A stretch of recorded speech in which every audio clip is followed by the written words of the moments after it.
Welcome back to the Mac Power Users. I'm David Sparks and joined again by Mr. Stephen Robles. How are you today, Stephen? I'm doing really well, David. How you doing? I am doing great. Had great feedback on your first episode. Thanks everybody who sounded off in the community and the YouTube. We got the highest YouTube count we ever got with a Mac Power Users episode.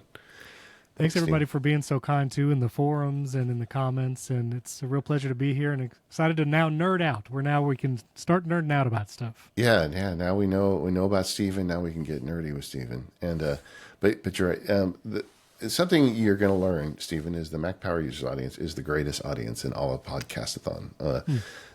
They're smart and they're friendly and they're willing to give us all a chance to try stuff out. So I have no surprise that everybody has been so warm in accepting you. And I've got a bunch of emails from people saying, "Hey Sparks, good job on getting Stephen Robles on the show. You chose wisely." And so I just wanted to tell you that.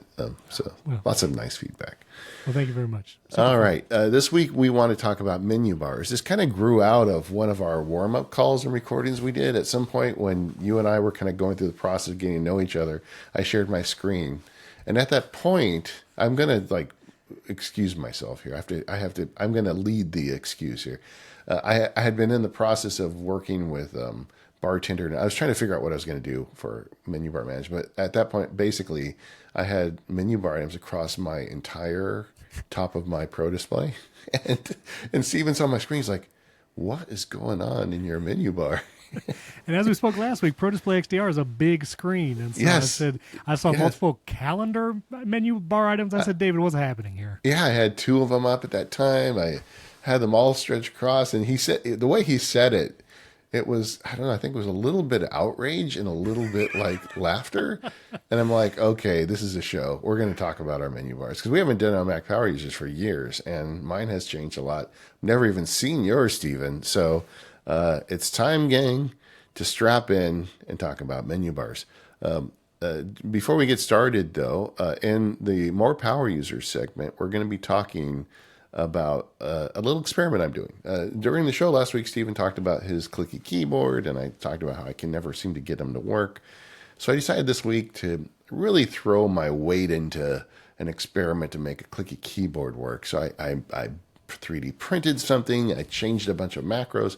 We're going to get into that deep in the after show today, More Power Users. So for you subscribers, stick around. We got a lot to talk about. But let's start, Stephen, with the menu bar. Let's do it. I'm excited to show them off. I'm going to be sharing my screen, and then there'll be chapter I'll work throughout as well. But can I show your current menu bar status? Yes, the extended version. Yeah, extended version. It's still pretty long. This is the Lord of the Rings extended version for David. Yeah, the chapter artwork, it will be pretty much unseeable because it will be so, menu bars by nature are extremely long and thin. Yeah. But there's a lot of icons there. And so that's David's full menu bar, the smaller menu bar, which we're going to get to the apps that we use for that. I tested 4, just so you know, David. You sent me on a complete spiral this past week trying different apps. Excellent. Yes, we'll talk all about those. And this is mine. This is my current one. This is expanded because now I do use an app to kind of expand and collapse, so we'll get into all of that. But yeah David wins on the amount of menu bar items. I love that my shortened version might be longer than your expanded version. 100%. Yes. 100%. It wins in all ways. Yeah, I'm a menu bar guy. I don't know what to say. In fact, let's start there. What is our menu bar philosophy? Yeah, so I've always been a minimalist in many areas, and the menu bar has been one of them. If I don't use something regularly, I don't keep it in the menu bar. I don't want to see it. If I'm not clicking it, I don't want it there. And there are some apps that I might use periodically, like the Elgato app. I have a couple Elgato Keylight Airs, and there's a menu bar app that allows you to control it. I'll use that once a year. But I'll quit it, and I'll get it out of the menu bar if I ever restart my Mac, and it just shows up automatically. So I try to be very minimalist, very choosy, even in this past week, as I've been testing apps that you have listed. Yeah. I've installed, tried it, and uninstalled and removed the whole cycle just in the last week. So I try to be very minimal. How about you? I am not so minimal. I'll tell you, there's definitely menu bar bloat for me because I'm always installing new apps, and they're always putting stuff up there. Like when you had first looked at mine, you saw two calendars. That's because I've been running BusyCal for their linear calendar view, and I just hadn't bothered to go in and turn off their menu bar. It's on by default, and that's always a thing. But I also do like and aggressively use it throughout the day. And I like to consider myself a keyboard guy, but when I think about my menu bar, I actually use the mouse a lot going up to that menu bar during time. When I'm in production on something, like when I make a field guide or a video that's going to be public, it's very minimal. I don't want things up there. In fact, there's a whole thing. I run a script I wrote that changes the clock, because the native clock on the menu bar shows the minutes and the little blinking second hand. I think I can turn the blinking off, but it doesn't bother me. But when I record videos, I don't want it up there, because I may record a 3-minute video, but I may spend an hour and a half recording it, because recording is hard, and I don't want you to see the clock switch, so I switch it to analog. And you used to be able to just turn the clock off, but with one of the updates in the last few years, you can't. The clock is just permanently there. So I have a little script I run that switches it. So the menu bar not only changes in size, it transforms when I'm in production. But when I'm working, I figure, heck, I'm not going to use that space up there. I might as well have this stuff there. And that's funny, just as a different approach, being on YouTube and posting so much publicly there. I like having the time there, because if someone does notice a 40-minute gap, they'll ask why, and that'll drive engagement. And, really? Interesting. Yeah, just people asking questions. And so also sometimes just people are curious, when did he record this? I do some timely type videos, like I talked about iOS 26.4 yesterday. Yeah. And so if people want to see that I recorded it Monday at 3 p.m., I'm like, let's have it up there. Yeah, that makes sense. But it is, for the stuff I do, it just takes... It's a process, let's just say. Yeah. And sometimes you hit a roadblock, and like suddenly you watch if you notice the clock, it jumps like 45 minutes between 1 second and the next, and it's like, ugh, I hate that. Well, it's also, maybe we talk about like our philosophy of work though, but anything that might distract you while you're doing that recording, like, if that's distracting you or me, like definitely remove it. And that's, I think, one of the reasons why I try to keep the menu bar pretty tame. Yeah. But now in macOS 26, a lot of things change depending on what you're doing, which we'll get to later. Yeah, and it's funny for me, because the stuff I record for like public YouTube or field guides, I always make it very minimal. But when I do stuff for the Mac Sparky Labs, I kind of just let it rip. And you're right, it does drive questions. I'll release a video about some app, and somebody will say, "What's the third icon from the left?" They'll write me an email because they just want to know what that is. It has nothing to do with the video, but they noticed it and they're curious. Yes. So I'm not as minimal as you are when it comes to menu bars. What about the idea of minimalism versus information? Like, you can get data out of your menu bar in addition to working with apps. And there's several that I use that stay in the menu bar, like Fantastical, where I use it exclusively pretty much in the menu bar. I don't think I ever open the full app. Yeah. And so... But Fantastical is nice, where I only see the date number. I have it programmed, which you can change this setting, but I have it where it just shows the number date, and I click it to see the drop down. Yeah. So I like that. But Audio Hijack, which I'm actually not liking right now, not Audio Hijack, but the app that I'm using to shrink my menu bar, I realized has hidden my Audio Hijack audio levels, which I normally have in the menu bar. And that is a piece of information that is critical when I'm recording, because I want to make sure it's getting volume from my input. And so while you tell me your approach, I'm going to try and figure out how to get those audio bars back, because that's just bothering me. I've just noticed. Yeah, I agree. I like the information element of it. And also I like it as a target. Like, there's a couple menu bar apps I'm going to talk about that allow me to do file management to the menu bar. And I find those absolutely essential. Yeah, and I literally just figured out how to put those bars back, so now I'm happy. We can continue now. Okay, that's good. That's good.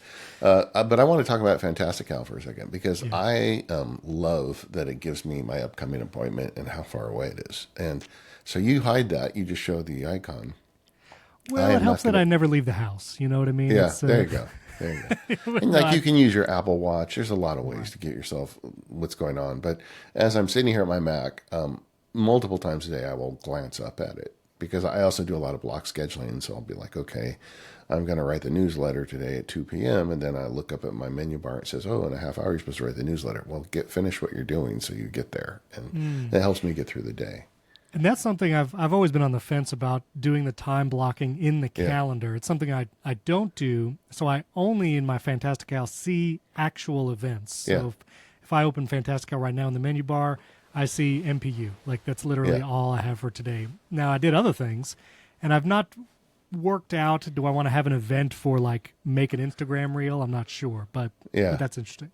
Yeah, see, I wouldn't do one for that detailed of a thing. But maybe you'll just say, I'm going to do a marketing block, and I'll make some Instagram reels, and I'll do the blah, blah, blah thing, and then make that a block. But I'm a weirdo with the way I calendar, for sure. But you get a lot done. I mean, I see all your emails, and they just keep coming. So you're making content. You make a lot of content. Like, it's impressive. So yeah. Well, I used to be a lawyer, so now I have an energy level that I have to keep up with. So the calendar and the showing the next event is useful for me, but that's nice. We'll have different approaches to it. That's kind of the idea. You asked a question in the outline. How many icons is too many? Stephen, how many icons in your menu bar is too many? So on my MacBook Air, which is the smaller one, the 13 or 14-inch one, if it hits the notch, it's too much. And I have not used an app for managing the menu bar icons yet on the MacBook Air. So I'm very aggressive at not allowing apps in there. Like Claude and ChatGPT want to put icons in the menu bar, and I don't need that. Like, I'm going to open the Claude app or the ChatGPT app if I'm going to do something. So I remove those.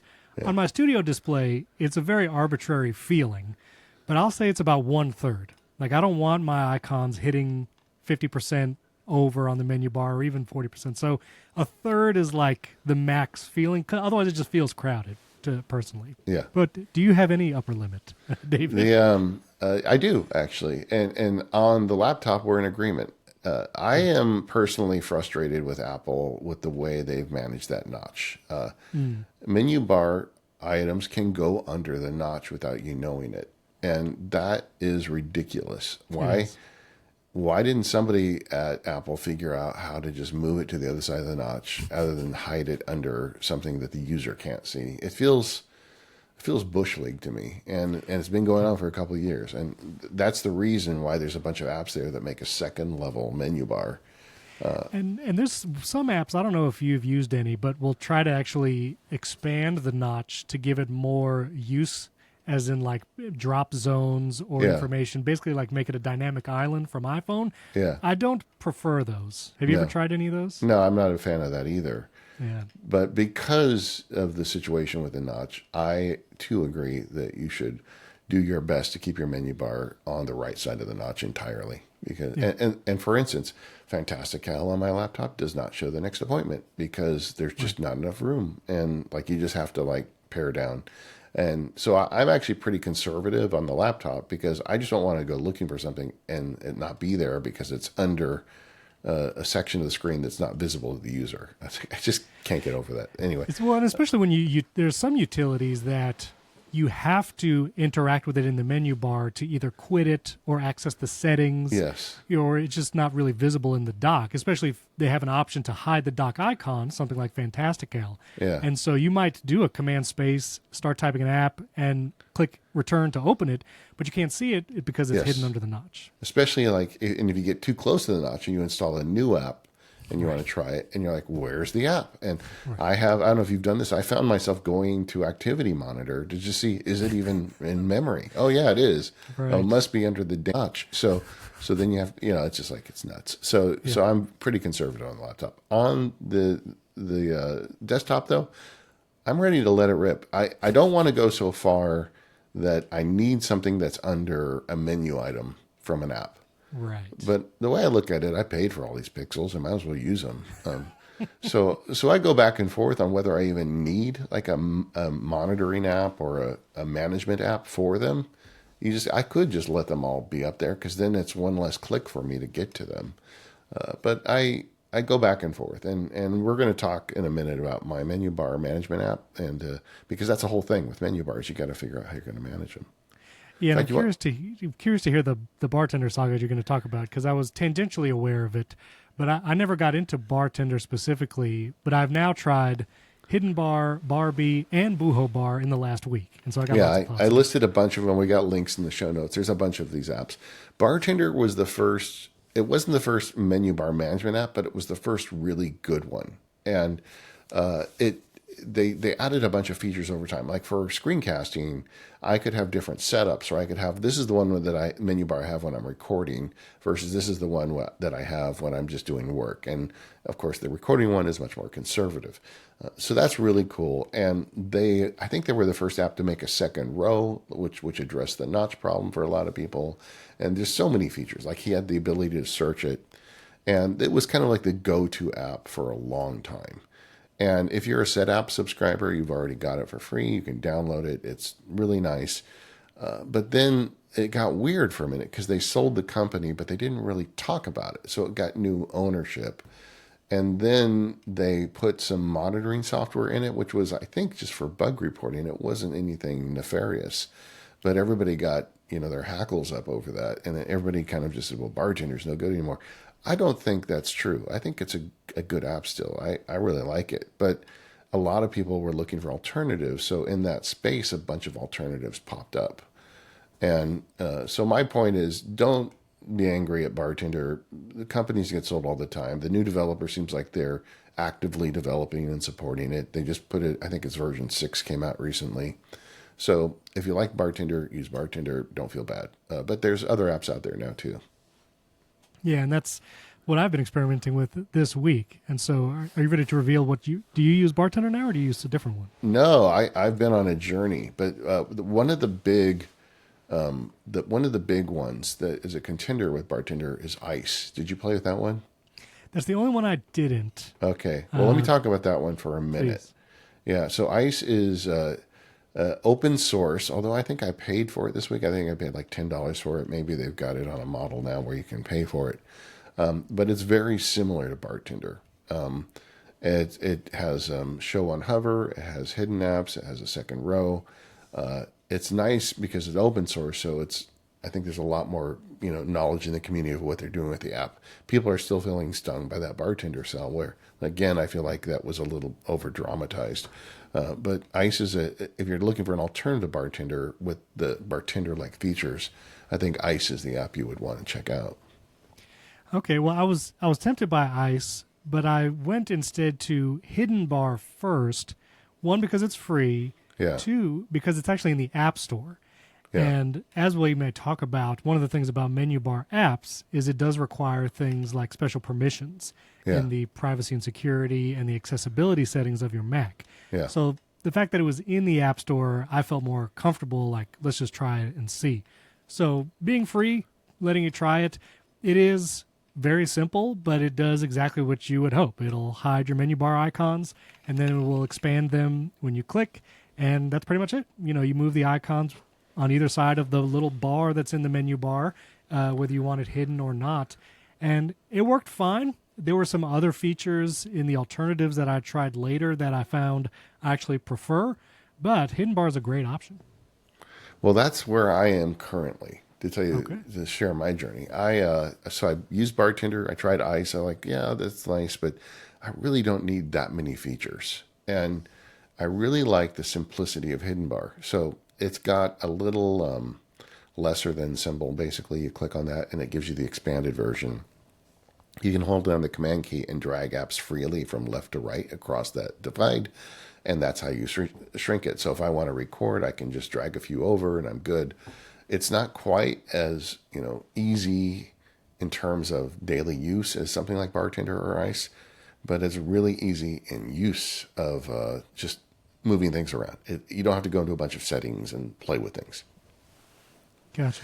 And just the overall simplicity of it really appealed to me, the fact that it's in the App Store. And I just decided I was going to stick with Hidden Bar because I think that's all I need. Like I said, there's a part of me that doesn't want to have any of these on my desktop computer. I want to just go full menu bar all the way out. And that has been my consternation, is I always just wanted the full menu bar always visible, and then I'll be aggressive at taking them out. But I have tried the next two in the last week and actually bought both because I was just like, let me just go all the way here. Yeah. Welcome to the Mac Power users. Thankfully, these aren't too expensive, these apps. And there's no subscriptions, actually, which is nice. But Barbee is also in the App Store. But I should also mention it does require installing a helper application after you download it from the Mac App Store. So I thought this was going to be one of my favorites, just being all App Store, but it's not really. It requires a helper app. But it has sections for show always, hidden, and then always hidden. And that's the part that really got me.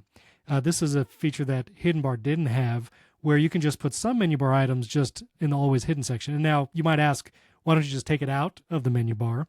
But like I told earlier, the Elgato apps are something I use once a year.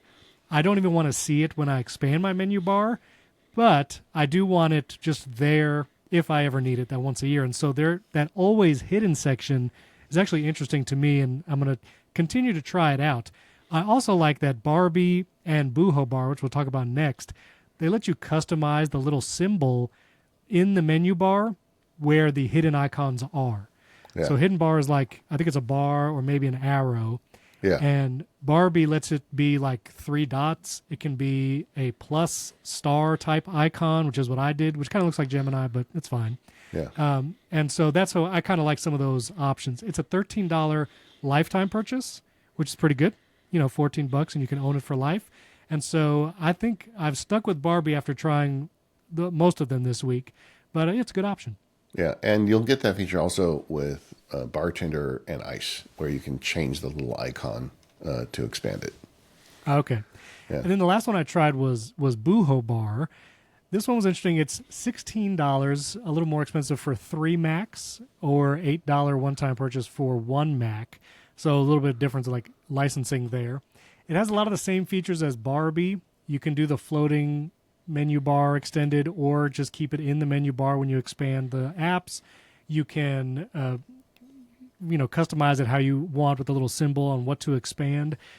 This one, it's not in the App Store. You have to download it directly from them. And I don't know why. I really don't have it. It's one of those intangible. I just wasn't crazy about it. Sure. And it didn't feel, it felt a little heavy-handed, even though it was basically just hiding my menu bar. It felt like a heavy app, for lack of a better word. Maybe Mac Power use. Maybe that's understandable in this community. Yeah, it is. Absolutely. Okay, good. Yeah. And they do have another app called Buho Launch. So if you like the old Launchpad, they actually have an app for that. And so, that went away in macOS 26. But if you want Launchpad back, they have Buho Launchpad, and it's an option if you like launching your apps that way. But I decided against it, and I'm going to stick with Barbee for now. Oh, good. Well, I mean, the reason I think Hidden Bar appeals to me is that it's light. And I think for, menu bar management, I don't want anything too heavy. I've been using a heavy app for years, and I found that a light app works better. So there you go. And I think less settings sometimes, it helps me, because when there's so many preferences, I feel like I have to look at every single one to make sure it's exactly how I want. Yeah. So sometimes something like Hidden Bar, where it's more minimal, it's just easier to get in and get started. Now, Stephen, you do run an external monitor, but I believe it's just like mirroring your cameras, right? You don't have an actual second screen, correct? So I have my Mac Studio connected to an input on my A10 Mini Pro, and it is extending it. So it's not a mirror, but I never look at it unless I'm doing like a live stream and I'm trying to do something. Well, that's a menu bar question if you're running an external monitor. It's like, what do you do versus the primary versus secondary display? Like, does it matter? I know I never look at the menu bar over there. Yeah, exactly. I think that's true for everybody. Yeah. The other one, we talked about the notch, which we got to get fixed. Hopefully Apple takes care of that one of these days. What about when you are like recording versus writing versus browsing like me? Do you change it for screencasts? I guess you just leave it going, right? I just leave it going, and that I record it as it is. A lot of times if I'm talking about Mac apps or doing a Mac tutorial, I'll be going up to the menu bar maybe to change something if I'm talking about Control Center or a macOS 26 feature. So I want it to just look like normal, how I normally have it, and I just record it as is. Now, I think we really can't do an episode of menu bars without talking about macmenubar.com. If you're not familiar with it, it's a great little like curation website where they've just got, I don't know what, 1,300 now menu bar apps listed there. I know because I looked at every single one. You did? I, Oh my I gosh. literally, well, maybe not every single one, but I literally went through. So they have these collections like productivity apps and launcher apps, Yeah. and I went through many of those categories, which is how I discovered some of the apps that now live in my menu bar that I didn't have before. But great resource. Yeah, Love like it. if you want to look at all the different time zone menu bar apps, you go there, you click a button, and I think you've pretty much got them all. I don't know who's behind this site, but it's work to keep this maintained, and good job. Yeah, it's a fun resource. I will say there are some not here. Some of the newer ones. My specific screen recording app, which we'll talk about in a little bit, CleanShot. Oh, they do have that. Maybe they updated it right after I looked. But some apps, I think he's does best to update it as fast as possible. But you might not find every single menu bar app, but you do have a lot. Yeah. All right, Steven, enough talk. Let's start getting into our menu bar apps. Your list is much more extensive than mine. All right, I'm going to start with the granddaddy iStat menus. iStat menus. I think there's two schools of thought on this. You either want all that junk in your menu bar or you don't. And you want it. Yeah, so iStat menus is an app, if you're not familiar with it, it gives you all the details on your Mac. What's going, what's working, how it's running. It's a great thing. If suddenly your fans are spinning and you're not sure why, it allows you to get like a temperature reading off your graphics card. It does all that stuff. I have been a fan of it since before it was a menu bar. It used to be a widget. In the old days, you scrolled to the left and there was a whole widget screen on your Mac. They turned it into a menu bar. I have been paying for this ever since they did it. However, the way I use it is the minimal mode. They have a thing where it's just a single icon in your menu bar, and then you click that and it drops down and gives you all the details. And I keep that on my hidden piece of the bar. I don't keep it. I just find that occasionally things are acting wonky on my Mac, and getting that data often gives me an answer pretty quickly. So I like having it in my menu bar. Okay, I know about iStat from all the podcasts I listen to, and it seems like so many people use it. I don't use it mainly because my Mac Studio, I never hear a fan, and it doesn't really That's slow true. down. So. That's true. Occasionally I do on my M2, but it's a great feature to just give you all that detail. I mean, it's also good for managing your storage and just anything that you can measure on your Mac, it can measure for you. I got one for storage coming up too. But okay. I'm curious this next one because I feel like you have 4 different apps for recording your screen. Yeah, I have a lot right now, and that just depends on what I'm doing. I'm a fan of Loom, which is a paid service where you can just record your screen and talk a video into it. And I get a lot of email, and sometimes people write me about something that's kind of serious or something that requires a little more explanation. And I find it easier to just shoot a screencast and send it back to them than to try and explain it in words. Also, I have 2 people I work with. JF does my edits and Jim does my copy edits. And a lot of times I want to show them a new procedure or some way to work with WordPress or whatever.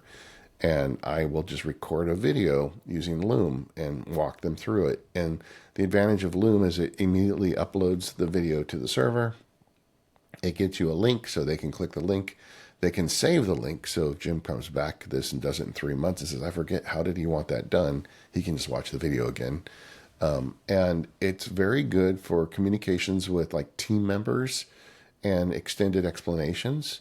It hooks up to my camera. It does a bunch of stuff that my usual screencasting gear does not do. Like when I make a proper screencast, it's like a big deal. Like it goes through multiple editing apps and everything has to be set up just right. Loom is like quick and dirty, get me a video. And I signed up for it on a lark about 2-3 years ago, and I have resubscribed every year because I just keep finding uses for it. Sean Blanc gets the note here. He's the one who told me about it, and I absolutely love this app. I think they just rebranded, and I haven't even got my arms around who owns it now or whatever, but it still works great. It goes up in your menu bar, and it is under my hidden section, but I do go to it every few days. The sharing thing, if you share a lot of screen recordings, I immediately understand the attraction because it's its own service as well. Whereas a lot of times, if I want to send a screen recording, I use one of my apps that I've been using for a long time, which is CleanShot X. Yeah. Then I have to do something with it. You have I have host to put it on somewhere. Dropbox and then share the link there. So I totally get Loom for that. Most of my screen recordings, thankfully, are like I'm doing it for a video, and so I don't think about sharing it immediately. But yeah, if you want to share those kind of quick tutorial stuff, Loom is definitely the way to go. Yeah, and if you wanted to save money on Loom, the CleanShot X has their own service as well. Like you could do it through CleanShot X, and then you could host that link as well, or put it on your own server. There's a lot of ways you could get around it, but Loom just makes it so simple. And I know that link is good, and it also does a summary using AI, of course. But it just for the people I'm working with, it makes everything easier. But you've mentioned CleanShot X. Tell me about that one. So I've used CleanShot X for the last 3 or 4 years as I've been recording YouTube videos. It has been so solid, and that's one of the big things is it has to be solid. I never have to think about, is this screen recording actually working? Is it actually doing its thing? Which if you ever use QuickTime for screen recordings, you know that especially if you do long screen recordings, it can be a little flaky. Even on my M4 Mac Studio, QuickTime screen recording might not be great. So CleanShot X, it's a one-time purchase if you're just doing what I'm doing, like screen recording to edit in a video later. Like David said, it does have a cloud option if you want to pay a subscription and then share those recordings quickly, like Loom. But CleanShot X it's lightweight. It lives in my menu bar. I can do a quick screen recording, choose the mic input. It also lets you overlay your video. So I'll have my video in like a little circle on top of the Mac, actual screen. So this way it's an engaging screen recording. And it will do things like highlight your clicks. So when I click my mouse, a little like green bubble appears. And if I do a keyboard shortcut, it will actually show the keys on screen. And CleanShot X is doing all of that. Now there's another tool which I learned from your list called Screen Studio, which is even more advanced, but I kind of spun out on that. So we'll get to that in a second. But CleanShot X is just super solid, great for this kind of tutorial style stuff. I also use it for during an Apple event. I'll usually have the keynote, if I'm not there in person, the keynote running in like YouTube or something, and I'll screenshot the video player because one of the things during an Apple event that I do is share images of the event on Threads or whatever. And so I'll capture a portion of the screen with CleanShot as a still image, and then I have a keyboard shortcut in CleanShot X that allows me to capture the same area. So I can be doing other things, taking notes, posting, and then when I see out of the corner of my eye the bento box at the end of the iPhone 17 announcement, I'll do the keyboard shortcut, capture that same area. It's perfectly framed, so you don't get anything extra. I have that image, and then I will share that on social media. So CleanShot X has been just great for all of that, and I like it. You can even, one feature too is if you do tutorials like for Logic, or there's actually audio from your Mac that you're trying to include in the screen recording, CleanShot X can do that. So it can record your mic input or whatever audio input, and it can record your Mac's audio from an application like Final Cut or Logic, so you have both your voice in the mic and whatever app you're playing during the tutorial. So I love CleanShot X. They've never sponsored anything I've ever done, but they're great.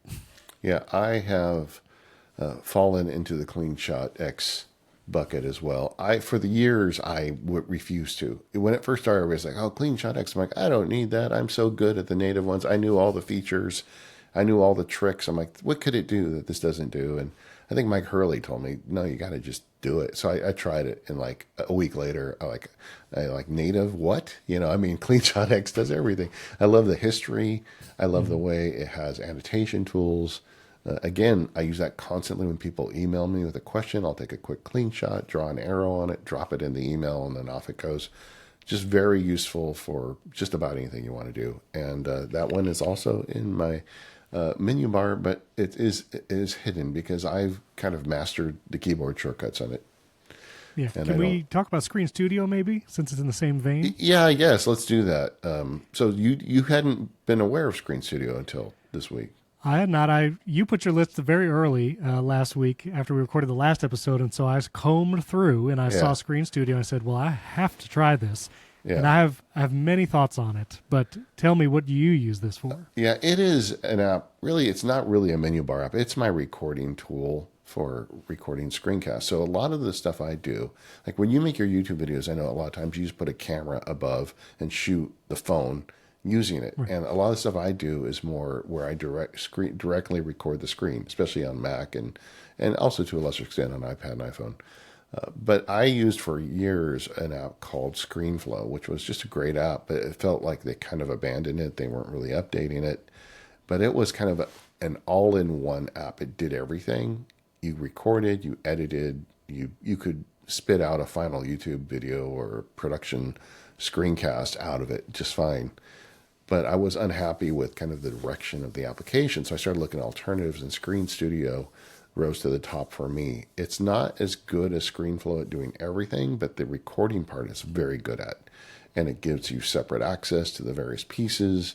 It's got an auto zoom feature in that's really nice and smooth, so without little effort you can make a professional looking screencast. And my workflow now is I use that. I go through Screen Studio, then we take that recording and then we put it into Final Cut, or we put it in DaVinci Resolve, depending on what we're using, and then we work from there. It's actually more work the way I do it now, but the final videos look better. And Screen Studio has become an essential part of my workflow now because of that. So I have many emotions about this app. Okay. Because I was so excited. I evoked emotion. I like that. I was so excited for it because one of the things I do is zoom in and out on my screen recordings in Final Cut because I want to focus on the element that I'm talking about. I use a Motion VFX plugin for that. It's the MKBHD pack, and there's a zoom there, and I manually put in all those zooms while I'm editing. Yeah. And so the promise of Screen Studio was it will do those zooms for you, and that's what it's kind of demonstrating in this on their website, which we'll link in the show notes. It is also extremely powerful because Screen Studio, like you alluded to, is not only recording your screen, but it's actually recording your mouse cursor separately and recording your video input separately. So once you finish your recording, you can go into the Screen Studio app, which is basically an entire video editor in itself, and actually adjust the mask and size of your video input, your camera. You can change how the cursor appears because it recorded your cursor movement, so it can overlay whatever it wants. And you can then basically go through this editing process for that whole screen recording. All of that sounds amazing, and in practice, it works really well.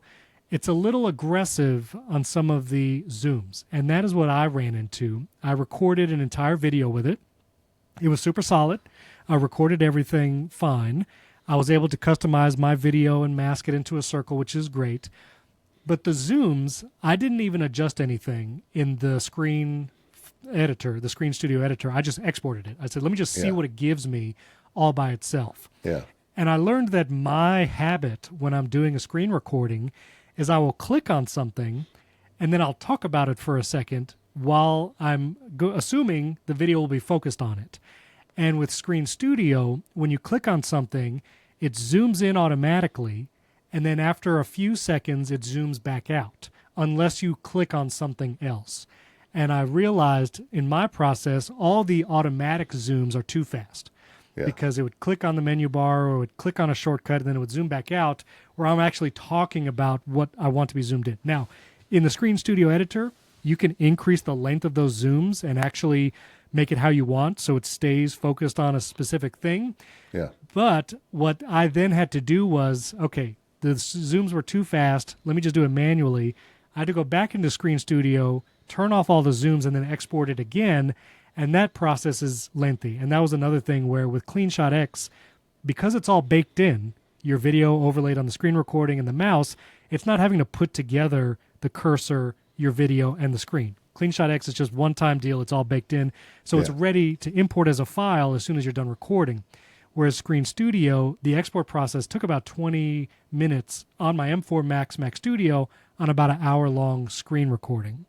And so those things, I'm not sure if it's worth the time trade-off, especially if I can't get the auto zoom to stick longer. And I looked through all the settings, and if there was just a setting where it could say, stay zoomed in for 10 seconds after I click, that might change the entire game for me, but it doesn't have that ability just yet. And so I'm not sure if I'm going to stick with it. It's aggressively updated. And the big secret I'll tell you is that when I do stuff that goes to my editor, he has asked that I right-click on the first auto zoom. If you right-click on it, you say remove all auto zooms. Yes. When I send it to him, has none of those zooms in it. And he does that in DaVinci Resolve. So that's the way he solves it. But the actual capture process is super reliable, and which I have not got with a lot of other tools. Like you, I've been bitten by QuickTime, where you think you're recording and you do like a 30-minute recording session that probably took you 3 hours, and you realize that it didn't record properly. Screen Studio never does that. It always gives me a reliable one. Sometimes when I do a quick one for the labs, though, and I'm not going to use the editor, I just want to get it out, those auto zooms are great with very little time investment, but you do need to dial them in. Yeah. Anyway, this is a long little diversion, but I actually don't have that in my menu bar. That was the reasons on my list is when I was auditing them for this show, I realized I never click that menu bar button, even though I love that app. And there's a bunch of apps that fit in that category for me: Keyboard Maestro, Setapp, Text Expander, Alfred, Notion. Even I used to have those in my menu bar because they populate it, and I realized I can't think of one time I've ever gone up to click that. So I wiped all those out in preparation for the show. And just to mention pricing, Screen Studio is $30 a month if you pay monthly, or it is like $120 yearly if you pay for the year at a time. Yeah, and they have I bought like a multi-license and I bought a multi-license because I got one for the editor too, so I can just give him the ScreenFlow file and he can do whatever he wants with it. There you go. I misspoke, not ScreenFlow, Screen Studio. See, old habits. I want to talk about apps we use to do file management out of the menu bar. There's two that are key for me. One is Dropzone. I don't know, have you ever used Dropzone before, Stephen? I've played around, I think, with Droplit, which might have been a different Mac app, but not Dropzone. So tell me about it. There are a bunch of these. Dropzone for me is by far the winner. So it's a little menu bar app, but if you drag a file on your desktop, it opens up and it's got a couple features in it. The first is what they call the drop bar. And if you're like on a laptop, you're using full screen a lot, this allows you to put an asset on the drop bar. Let's say you've got a graphic, you want to drop it into a Keynote slide. You put it on the drop bar, then you can swipe over to your Keynote file and just pull it off the drop bar. It's just sitting there, you just drag it off. It also has the ability, though, to have locked items up there. So I've got, for instance, the Mac Sparky logo, the Mac Power Users logo, the Focus logo. There's a couple things that I'm constantly needing, and I've just locked them into my drop zone so I can always drag them into anything I need. In addition, you've got the ability to create grid items on there where it does specific actions. Like I have a folder I call Action. That's like, it's just where it's my sort box for my Mac. I don't like to use my desktop for that. So I drag anything onto the Action folder in Dropzone, and it moves it, not copies it, it moves it to that folder so I can see it later. Another good one for me is sometimes I do want to put something on my desktop, but I never want to move an original to my desktop because that often leads to, chaos and mayhem later. So I've got an action where it copies to desktop, doesn't move it. So I just drag anything I want onto desktop. And, sometimes you can't see your desktop because you've got a bunch of apps open, so that gets it there easily. There's a bunch of things. I also have one called my burn box. Or actually, it's called burn bag on my item. And it's a Dropbox folder that I put things that I'm going to share with somebody. But I've got a Hazel rule pointed at it that says, in a month, delete that. If it's been there longer than a month, just delete it. So I put it in the burn bag, and then it sits there. They get their sharing. 30 days later, it's off.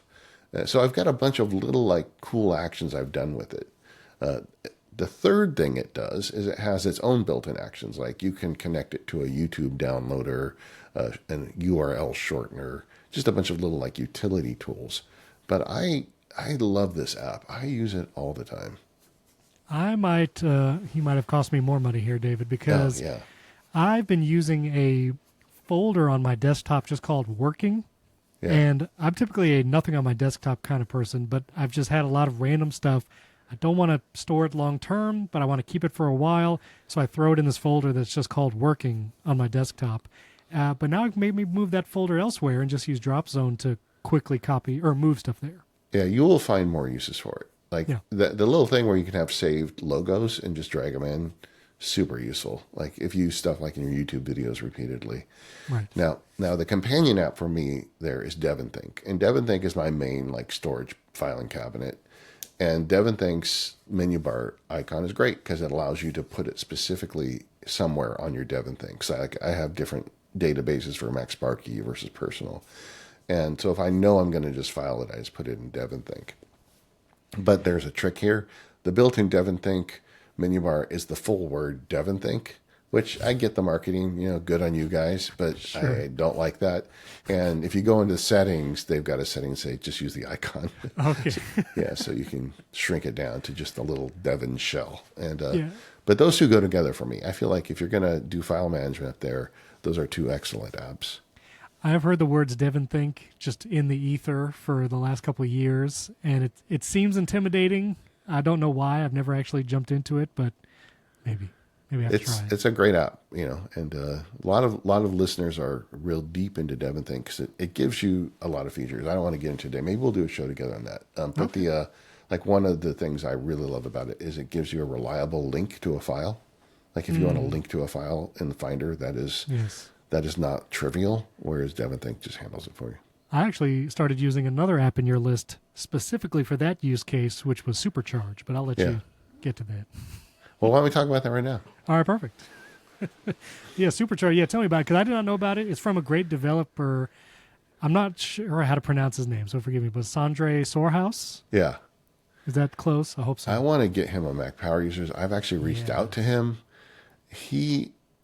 Everything he makes is awesome. Yes. Yeah, I just don't. I mean, you could go to his website, and I haven't used them all, but if there's something there that looks like it's going to scratch an itch for you, you should go because there's been so many apps where I'm just going to go to his app page, and we'll link this in the show notes, but I'm also showing it on YouTube.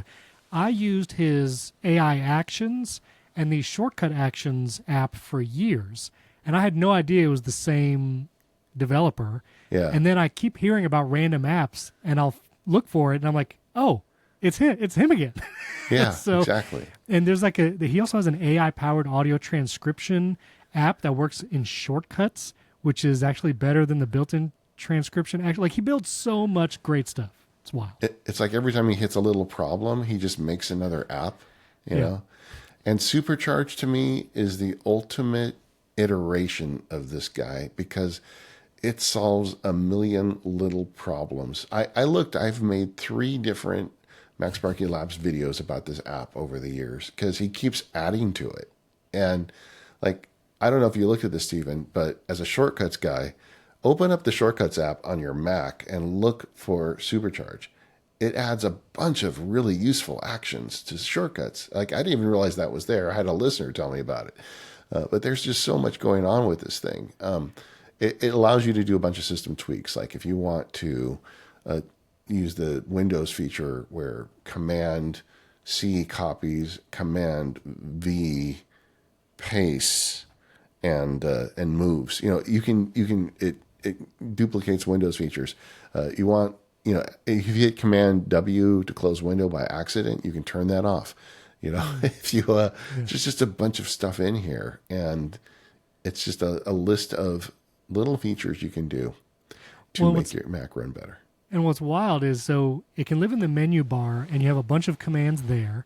It also lives in the Finder, so when you right-click a file, you can get a bunch of additional actions, including get file URL, like you were talking about, if you want the Mac URL, scheme URL to a file. And then, like I was just showing a second ago, all the shortcuts actions, amazingly powerful. And for a lot of his apps, he's just pay me whatever you want. He'll have a suggested price, and then you can put whatever, but just pay more. I gave him $25 for Supercharge, I think. Yeah. Excellent application, and just really happy to see this developer. Yeah. All right, Stephen, what else is in your menu bar?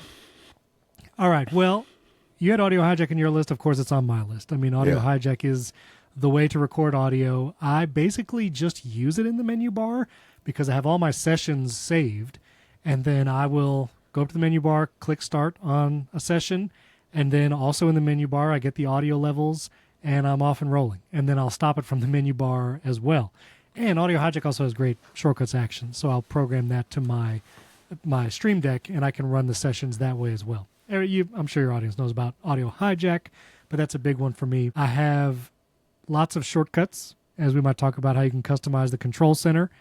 And we have Fantastical Bitfocus Companion, which we talked about in the pre-show, which is a way to manage my Blackmagic ATEM Mini Pro from Stream Deck.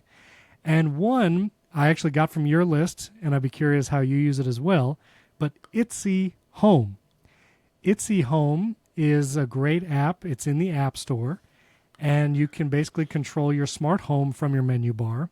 And there's been other apps like this, but I think Itsy Home is really good.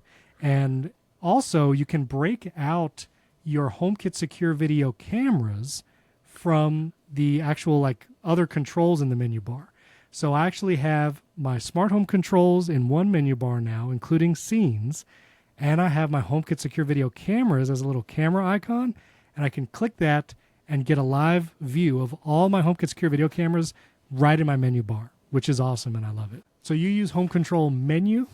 Yeah, exactly. This app is so useful if you want to put Stream Deck buttons or automation controls on your lights, because what it does is when you open it up, it gives you a list of all your items, but it also gives you a trigger URL for everything you've got in HomeKit. So whether you want to trigger a scene or a specific light, you've got a URL trigger for it through this app.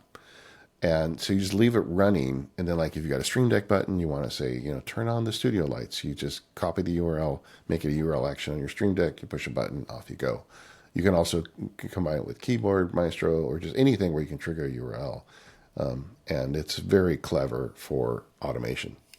In addition, it gives you a list of everything in your HomeKit that you can turn off manually with clicks. Yeah. Well, and I'll mention one other one, and then I'm sure we have some combination. I think we both run a lot of similar apps. But I discovered this from the Mac Menu website that we talked about before, macmenubar.com. Yeah. But DiskView is actually a free utility. It's a free app. You get it in the App Store. And it's just a little simple menu bar icon that you can quickly see the storage of both your internal SSD or hard drive on your Mac, any external SSDs or hard drives, and any network drives. So I installed this, and now I have this in the hidden area of my menu bar, so it's not always visible, but it's just a couple, one click away basically, and I can see at a glance where the storage is across my network attached storage, my internal drives, and external. And it's pretty great. I mean, it's free. Totally free app. So that's basically your version of iStat menus. It's if it just shows disk storage. Yeah. It's the one data that I really want to know. Am I hitting the storage limit on any of these things? Yeah. Exactly. Yeah. Another thing I get with iStat is traffic, so I know how fast the internet's going, which I also find kind of useful. Now, you use Moom, and that is another one that I got from your list. How do you use Moom? Moom is my preferred window management tool. There's a million of them out there, and everybody's got a different favorite. You can do it with AppleScript. You can do it with Keyboard Maestro. You can get one of many applications. But over the years, Moom has just always been the one I prefer. You can set specific grid that you can attach to, but you can also save them with its own set of keyboard shortcuts. It's AppleScript addressable, so I can write a script that says, set up to record Mac power users and put Riverside on the left side and Audio Hijack on the right side, and it'll do all that for you and just run it off a keyboard shortcut. So I trigger these things with a Keyboard Maestro script, and off it goes, and it just does my bidding. I tried to get rid of it this year when Apple got better window management tools, and ultimately I didn't like it. So I had to go back to Moom because there's just so much you can do with it. Again, I think I bought it in the App Store. I bought it from them directly. From Minitrix is another one of those developers. Almost everything they make is good. Yeah. And I don't know. I think I paid $7 for this thing 7 or 8 years ago. And every time I try to find something better, I don't. Yeah, when you had it in your list, I downloaded it. And at first you think, well, I could just do all this holding the green stoplight on any Mac window. Yeah. But then I discovered the templates where I can basically, and what I've done already this past week was open up all the windows I use to record Mac power users and set a template and just say, I want all my windows in this shape and this way. and I can, in the menu bar, just click your window template and everything snaps exactly where you want it. And I was like, all right, that feature alone is worth the price of admission. Plus being able to like draw a grid on your desktop and have a window take that exact shape is pretty cool. So I got Moom, and I'm using it now. I'm going to tell you something controversial, Steven. Controversial in our world. I want to hear it. I've been using Stage Manager on my Mac now for like 2 months. We might have to cut the show early. I don't know if I can talk about that. Are you still going to stay? I mean, is that it? Are you off? Are you out? I use it on the iPad, but on the Mac, David, with all the utilities you have, what do you need Stage Manager for? I've just been playing with it. I just want to see if I can make it work, Okay. I go through these experiments sometimes. And so I used Moom to reset what left and right are so I can see the little, valley of apps I've got down the left side of my screen.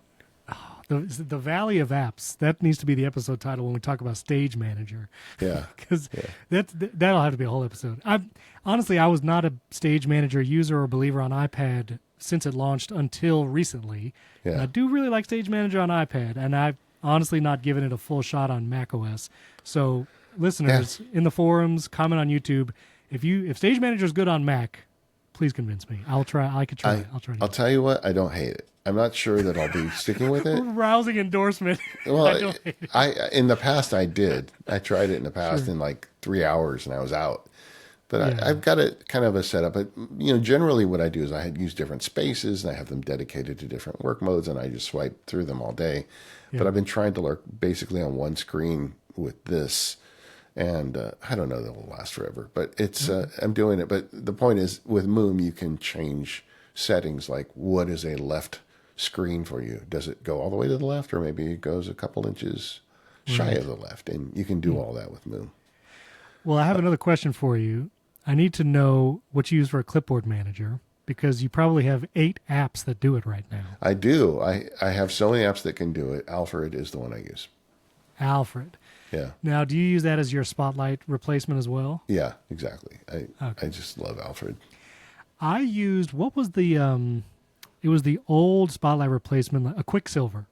Yeah, Quicksilver. I used Quicksilver for a long time, way back when. As you did. As you did. And I tried Alfred. Alfred's amazing. It's really powerful. I'd leaned into Spotlight when Spotlight started getting good. Yeah. And I've been doing that. And now Spotlight even has Clipboard Manager, but it's not great. Yeah. And it's also not great for a lot of the other, even like trying to pull up an app. Like if I've wanted to launch the App Store, even this past week, I'll do Command Space, type app, and it'll bring up my Apple Immersive Video app first instead of the App Store, even though I've opened the App Store for many times. But anyway, before we move on from clipboard managers, I still use, I don't know if it's defunct, but I've been using Pastebot for years. It's made by Tapbots, wonderful developers who make Ivory, who used to make TweetBot. And it hasn't been updated in the last year, but I also don't need anything to be updated because it's perfect for how I use it. It just lives in the menu bar, and I'm still using it. Yeah. So are you a Raycast guy? Do you go down that? I downloaded Raycast and I tried it because I had lots of you viewers who wanted me to try it. But one, it feels like a very big app, and I was not ready to invest a week of time in it. If we want to do a whole episode on it, I'll jump back in. It's installed, but I don't know. Do you use Raycast? I run it just to see, but Alfred is the one that works best for me, and they have like a plug-in workflow system where there's a lot of things I want to get done that Alfred does really well. I made a whole field guide in Alfred, so I'm definitely an Alfred fan. But I use their clipboard too, and I've tried a bunch of different ones. I keep talking about Keyboard Maestro today, but they have a good clipboard. One of the things I like about their clipboard is it can paste plain text very easily, but you can do that also with Alfred. I used to use Pastebot way back in the day. It was like the first kind of clipboard manager I discovered, like, oh yeah, I need this feature. But I have gone all the way in with Alfred for that. All right, well, you still have a lot here on your list, David. What do you want to do? You want to do a lightning round? Yeah, let's do it. Let's do it. Let's talk about the AI related ones. Sure. I've got a couple up there. Again, AI apps don't really belong in my menu bar because I don't really use them that way, but there's a couple I'm testing that I want to see. 2 that are currently in the menu bar are WhisperType, which is a voice-to-text transcription using AI. That's pretty cool. There's also one called Cotypist, which I'm running out of the menu bar because I'm trying to manage it. And I'm not sure if it's out in the public yet. I'll get a link for it. I think he's still got like an open beta on it. But Cotypist is really interesting. It does predictive typing for you. And we've seen Apple talk about this. Like Superhuman has this built in where it tries to figure out what you want to say next. Cotypist is made by a trusted Mac developer, the same guy who makes timing for Mac. So guy knows his way around Mac programming. And it's actually pretty useful. Like when you're typing it, if it predicts the next word, you hit the tab key and you kind of go with it. When you're just filling out, like when I'm answering a quick message or something, it's always pretty close. It's good enough that it's sticking for me, but I like to tune it. Like some apps I don't want it to trigger in, so you can go in the menu bar and kind of adjust it. And as I'm getting it more dialed in, I think eventually I'll take it out of the menu bar. So that's kind of the AI stuff I have up there right now. The rest of it, I don't really keep in the menu bar. Can I ask your methodology, because you use so many of these apps that I assume require permissions for like keyboard access and accessibility. How do you research, or how do you go, what goes into the decision-making process of like, okay, I feel good about this app having access, clicking allow on some of these privacy settings, even if you're not super familiar with it? Like, what's your process for that? I'm very careful. I get sent apps invitations, and people always want me, to talk about this stuff on the show, and I get a lot of invites. I only work with trusted developers when it involves permissions. Like the guy who makes Cotypist, I trust. He has been a sponsor in the past. I've got to know him. He made timing for years. He still does. And he's one of these small independent developers trying to make his way a living at doing this.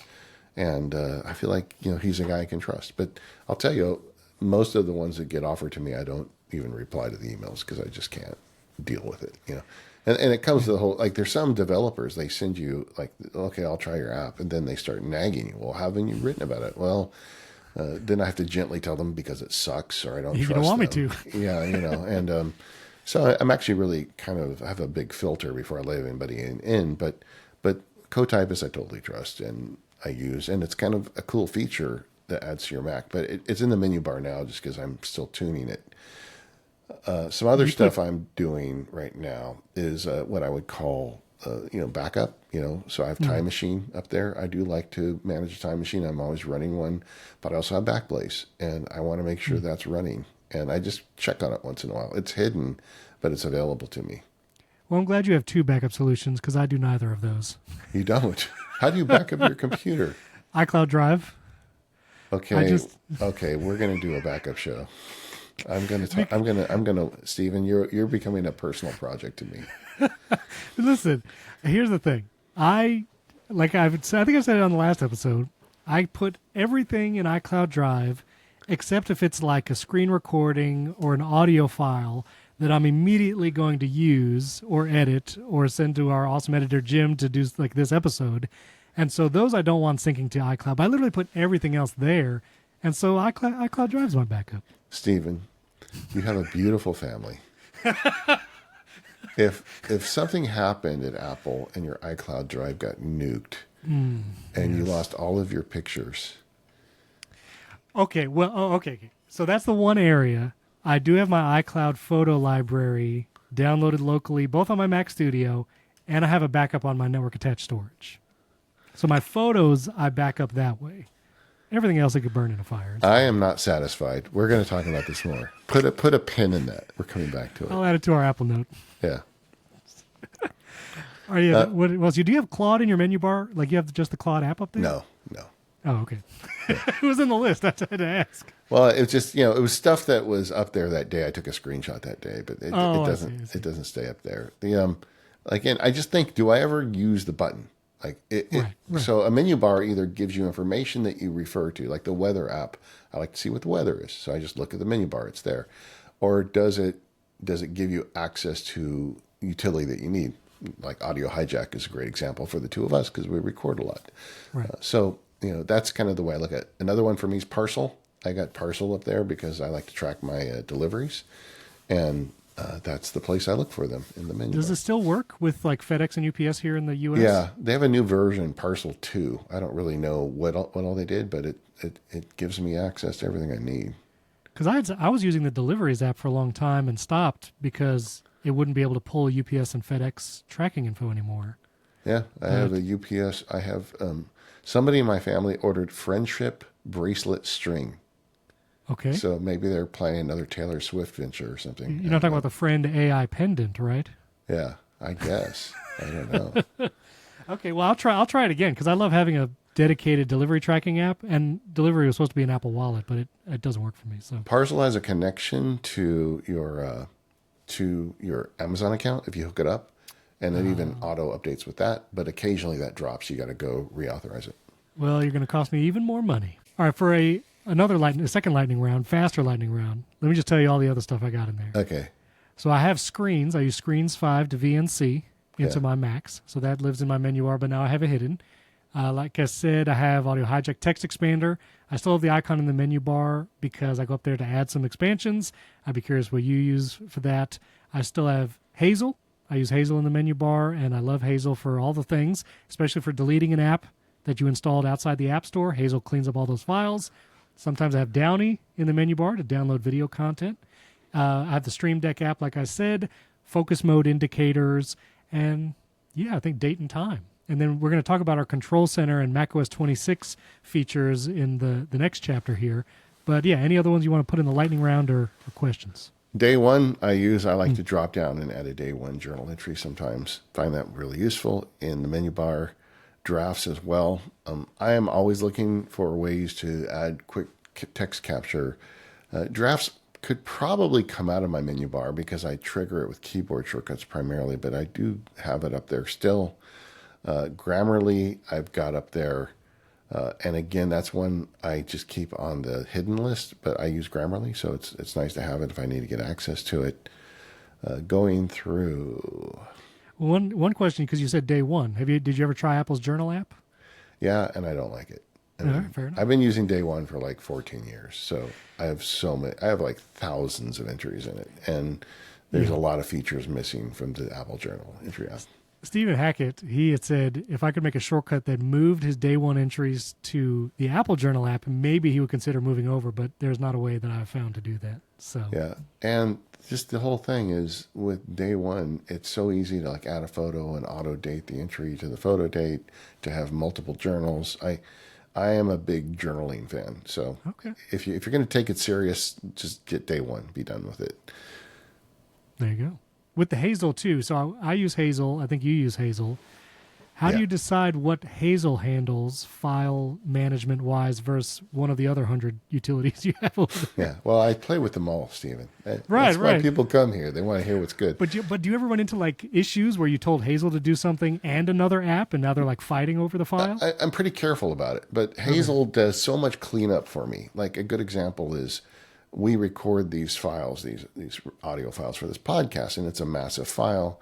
We upload a copy to the editor, and then kind of we're done with it, but you never know if something's going to go wrong. So I've got the folder where these raw files are recorded, and I have a Hazel rule that looks at that folder and says if anything in there is older than 6 weeks, then just delete it. And that way I don't like one day discover I've got gigabytes and gigabytes of old recordings that I don't need anymore. It's just always cleaning up after me. Like it cleans up my burn bag for me. It does different things so Hazel is always like looking after me where I need it to. What I used to do with Hazel that I don't do anymore is have it file manage, where it would go through and say, well, if this is from the electric company, put it in the electric company folder. I do all that now in DEVOnTech. And DEVOnTech has like an AI hook where it can actually like name the file for me and sort it for me with a little bit more intelligence. And that's something that I never could quite get Hazel to do reliably. And DEVOnTech does it like automatically now. So there's a line for it for me. But in my head, I know exactly kind of what the tools are for. Okay.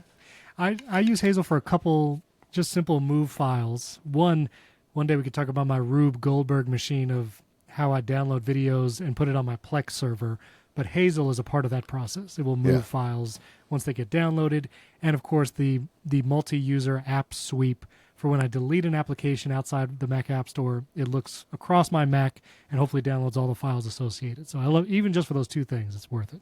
Yeah, you and Casey, listen, I am so glad I never caught that disease where I have to collect all the media. I feel like it costs you a lot of time and money. So I'll just say briefly here, Plex is basically a personal YouTube server for my kids. Yeah. Okay. And so rather than beholden to algorithms, yeah, that makes sense. I let them add whatever videos they want to Plex via this Rube Goldberg machine. I actually can't tell you in detail. We'll have to cut this out of whatever future episode we do for the video because YouTube will take the video down. YouTube took my video down explaining the process. Okay. Because they don't want you explaining how to grab video content from their platform. It's funny because I do use YouTube to distribute labs videos. And I once made a labs video about just that, about how to skip the algorithm. And it got banned so hard. Yeah. And I got an email from them telling me they're going to remove me from the platform if I ever do that again. I'm thinking, right, all the garbage that gets uploaded to YouTube, and the whole thing is optimized to make sure this video never gets released. Maybe this should be a more power users episode so we could talk freely. Yeah, because it won't be a video. Yeah, but that's same as happened to me. So that's funny. So people watching the video of this episode won't hear any of this. Okay. No, they can hear that. They can hear everything we've said up to this point. But I think as soon as you give people instructions on how to do it, YouTube is not happy. YouTube's not happy. Well, I got severely scolded. Another one that I thought you might like is Shortery. Have you checked that one out? I checked out Shortery, but I also, with macOS 26, run so many shortcuts built in the menu bar, which we'll talk about in a minute. But why do you prefer it over the built-in options? No, I think it's a good tool for people who are not going to build it out. So Shortery, it gives you a bunch of commands, switch the appearance, select the application. It just gives you a bunch of easy, quick automations in your menu bar. You could build all this out with shortcuts. And it runs shortcuts automatically. But I don't know. I thought this was kind of a useful app for people who want to skip the work. Yeah, especially for the automations, which is you can't share automations with shortcuts. Like I can't make an automation that runs every morning at 7 a.m. and then share that automation to someone. The best I can do is build the shortcut. You create the automation and then say, run this shortcut. But this has all those automation templates kind of built in, which is pretty cool. That's cool. Yeah. And then I think the last one I want to put on the list for today is PopClip. I feel like I cannot talk about menu bar apps without talking about PopClip. Have you discovered that one? I've discovered it. I haven't fallen down the hole yet, but what do you use it for now? PopClip allows you, on the iPhone and iPad, if you select text, it has a pop-up menu to make it bold or italic or whatever. There's a limited amount of options. This creates that feature on your Mac, but it's way more awesome because there's a bunch of independently developed plugins for it. So if you want to send it as a prompt to an AI, if you want to add it as an inbox item to OmniFocus, or whatever it is you want to do with it, it'll take it and process it for you. Like, the thing I probably use for it the most is title case. When I do blog posts and put up posts for the videos, I like to put them in title case, and I always get confused. Like, does the T and the get capitalized or what? Right. And PopClip does it for me. That's pretty cool. Shortcuts also has a title case action. Just throwing that out there. Yeah, you can actually, I should probably look into that and convert it. All right. Well, I want to talk about after the next break our macOS Control Center and Today View. Because I feel like it's part of the menu bar. You get to the Today View by clicking the time and date. All right, so how macOS 26 brought a bunch of new customizations that you can do. The Control Center is now fully customizable. You can the Today View has been customizable, but of course there's new widgets now that you can put there. How have you organized your Control Center and Today View on your Mac? Yeah, I really like this new feature where you can make multiple control centers, and I don't think enough people are using it. And if you're a Mac Power Users listener, you should look into this feature. So you can customize Control Center, but you can also make second Control Center. And so I have one that's kind of the traditional Control Center that has all those controls in it. Like you mentioned earlier that you have focus modes on your menu bar. That's just basically by dragging it out of Control Center and putting it on the menu bar. I do the same thing because I like to see my focus mode at all times. But in addition, I built a second one that's all HomeKit based, where I've got a bunch of my HomeKit controls. And so I can turn lights on and do all that cool stuff just right from the menu bar as well. Now, how do you decide what to use the home control app versus the built-in control center? The home control app there's a function of getting me automation triggers. Like I said, you get those URLs out of it. So Right. if I know the keyboard shortcuts to do certain lights, but I don't have them for all of them. Gotcha. Like now at this time of year, it gets a little dark earlier. The clocks haven't changed yet. If my wife's coming home and I notice it's dark outside, I have a keyboard shortcut that turns on the porch light and the hallway light for her. So I have to get up. I just, it's laziness. So much of automation is laziness. It's in smart home. origin. It's it is laziness, but yeah, it's nice. But if I want to sit here and say, oh, somebody left the light on upstairs, I can just open the control center and turn it off. Yeah. So how many custom control centers do you have? You have like the main control center, and then how many additional? I only have two. I have the main plus a HomeKit one, but you have an idea for one that now has me curious. So I have my main one, and then I have an entire shortcuts one for all the shortcuts I use every day. And these are not exciting shortcuts like ones that I talk about a lot on YouTube, but I do a daily show for Primary Tech Daily. And so I have a shortcut here that pulls multiple RSS feeds from different news sources, allows me to pick some articles, formats them into a bare note. So I have a shortcut that does that. I have a shortcut now for Mac Power users. When to upload the audio file, I can literally just click the shortcut in the menu bar, choose the file, and it gets uploaded automatically. Yeah. And that list is getting longer and longer. I have one that formats chapter markers for my YouTube video descriptions because I use an app called Creator's Best Friend in Final Cut. And basically, I can set chapter markers in Final Cut. I click this utility. It basically makes all the chapter markers as set as chapters, a little text list, perfect for YouTube, but I like to change format a little bit, so I use that. So anyway, a bunch of shortcuts in my control center. I have a whole one dedicated for that. Yeah, I think I want to play with that. I think I want to set up a shortcut control center because it's like it all drops down. I don't think a lot of people use that feature, but you can make multiples now. You can make as many as you want. You can have different icons in the menu bar for the different control centers. So I think it's well worth it. And basically any control center control, which in macOS 26, and this is true on iOS 26 as well, there's a lot of third-party apps that now support these control center controls. Like the Things app has it, the Sofa app has them, Drafts has it, Call Sheet. And so you can actually put controls for those apps like Search and Call Sheet in your control center, either in your main control center, or you could have a whole control center of third-party control actions. So it's really powerful. I recommend. Yeah, or media controls. Like you could have just a complete media-based control center. Right. The sky is the limit with this stuff, and it's a feature we always wanted, and once in a while Apple just does it. They just add it on, and I'd be super curious to hear how many people make multiple control centers because I think the number is probably pretty low, but I love it. It's great. And now, last question for me. In the Today view, so this is, I still think it's kind of weird. It's like the notification center / Today view, but you can have widgets here. You can have an infinite scrolling list of widgets. Yeah. And I'll tell you real quick, I have the weather, Fantastical, yet another shortcuts widget, and my battery widget so I can see my keyboard and mouse battery. What do you have? Yeah, I don't use that much. I actually, something I do that would probably offend your minimalist aesthetic is I do keep widgets on the screen. I literally saw that when you shared your screen before we recorded. Yeah. I made that a whole show topic. Yeah. Maybe we'll get there someday. But like I used to put over there like calendar and just like some certain things. But then I found that I kind of prefer just to have it on the screen. I just do one swipe up with the trackpad, and then I can see I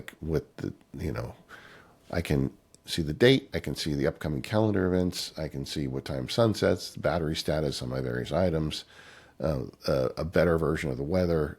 Sometimes I don't keep it up because I screencast so much, but I often have the little ones with the location of my wife and my two kids. Yeah. Not to be creepy, but just to know, like, oh, she's on the way home or whatever. I need to turn the lights on for her. So it's just kind of nice to have that little command center. I've always been obsessed with the idea of status boards. And I just, I love it. There used to be an app called Status Board for the Apple TV years ago, made by Panic, which they couldn't keep going because not enough people were interested in it. But you turned your Apple TV into like a status board, and I would love to have that on my Apple TV, on my TV in my studio. I got perfect place for it, but there's apps saying they're going to do it, but they're never any good. But I do kind of feel like the widgets on the desktop gave me that status board, so I'm a fan. Do you interact with the widgets on the desktop? Like you can actually click them and take action. Like if I put a shortcuts widget there, I could actually click it, right? Yeah, I don't have to see. They're just information for me, really. Right, just information. Oh, and to the Find My thing, it's actually, you can use a contact widget and actually have up to 4 people in a long style widget, either in Today View, this is on your iPhone, and if they're in your Find My network, you can actually see their labeled location under their little contact icon. So I should investigate that because I have separate ones for each person.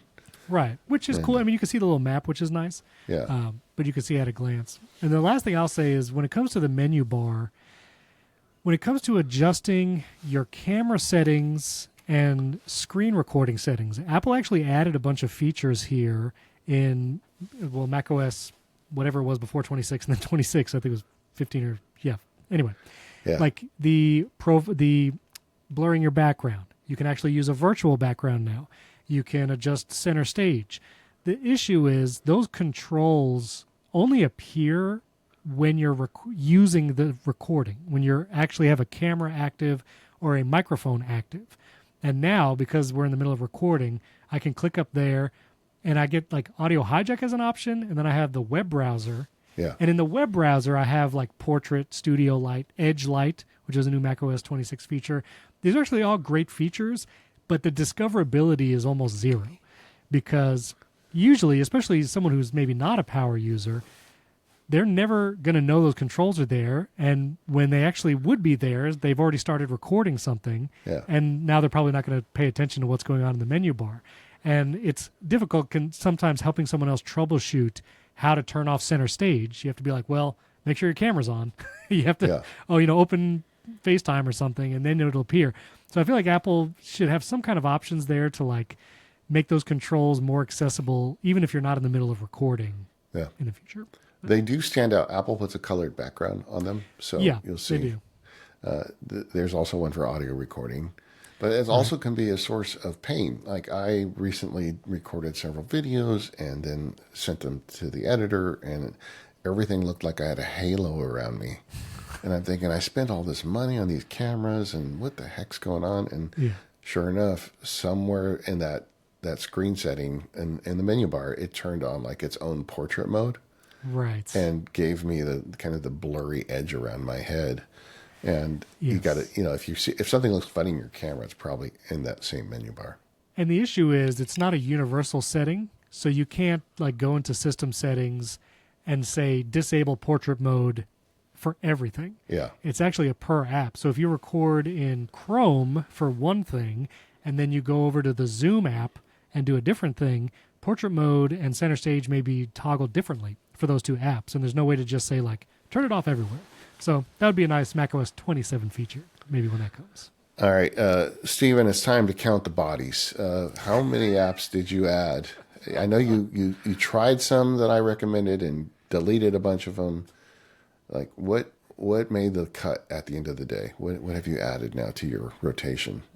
So I'm going to be keeping Moom and DiskView, which I got from the website. Yeah. I started using Notion more in the menu bar.